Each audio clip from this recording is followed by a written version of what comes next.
പിന്നെ ഞാൻ ഇങ്ങനെ ഒരു വീഡിയോ ഫസ്റ്റ് ടൈമാണ് എടുക്കുന്നത്. സോ അതിൻ്റെതായിട്ടുള്ള പ്രശ്നങ്ങളെല്ലാം ഇതിനുണ്ടാവും. 2025 ഓഗസ്റ്റ് 19 ഞാനൊരു പോസ്റ്റ് ഇട്ടു. അതാണ് എൻ്റെ ഫോട്ടോഗ്രാഫിൻ്റെ സെക്കൻഡ് ഫേസ്, എൻ്റെ ഗ്രാജുവേഷൻ്റെ. ആൻഡ് ഈ വർഷം ഞാൻ പറയാൻ പോകുന്നത് എൻ്റെ ഫോട്ടോഗ്രാഫിൻ്റെ തേർഡ് ഫേസ് ആണ്. ഫസ്റ്റ് ആൻഡ് സെക്കൻഡ് ഫേസിൽ ഫോട്ടോഗ്രാഫിനെ കുറിച്ചിട്ടുള്ള ലെസൺസ് ആണ് എനിക്ക് കിട്ടിയിട്ടുണ്ടായിരുന്നത്. ലൈക്ക് ടെക്നിക്കൽ സ്കിൽസ്, ക്രിയേറ്റിവിറ്റി എങ്ങനെ ഇംപ്രൂവ് ചെയ്യാം, അങ്ങനെയുള്ള കാര്യങ്ങളൊക്കെ. പക്ഷേ തേർഡ് ഫേസിൽ എനിക്ക് കിട്ടിയിട്ടുള്ളത് ഫോട്ടോഗ്രാഫി ലൈഫിനെ കുറിച്ചിട്ടുള്ള ലെസൺസ് ആണ്.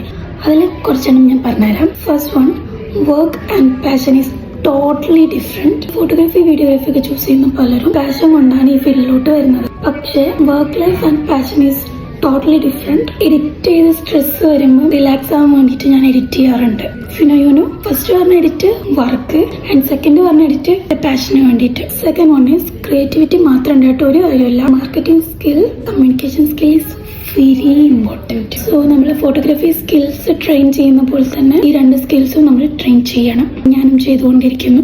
And third one is creative block is very normal because you are a human, not AI. Next one, എല്ലാവരും നിങ്ങളെ ക്രിയേറ്റിവിറ്റി ഡിസേർവ് ചെയ്യുന്നില്ല. ചില സമയത്തൊക്കെ ബോട്ടുള്ള ബക്കറ്റിൽ വെള്ളം കോരുന്ന പോലെ വർക്ക് ചെയ്യേണ്ടി വരും, ജസ്റ്റ് ഫോർ സർവൈവിങ്. ആൻഡ് മെയിനായിട്ട് ശ്രദ്ധിക്കേണ്ട ഒരു കാര്യം, നമ്മൾ സർവൈവിങ്ങിന് വേണ്ടി വർക്ക് ചെയ്താലും നമ്മുടെ പാഷന് വേണ്ടിയിട്ട് കുറച്ച് സമയം മാറ്റി വെക്കാം. അപ്പോൾ അത്രയ്ക്ക് തന്നെ ഉള്ളൂ. Happy photography day. ബൈ.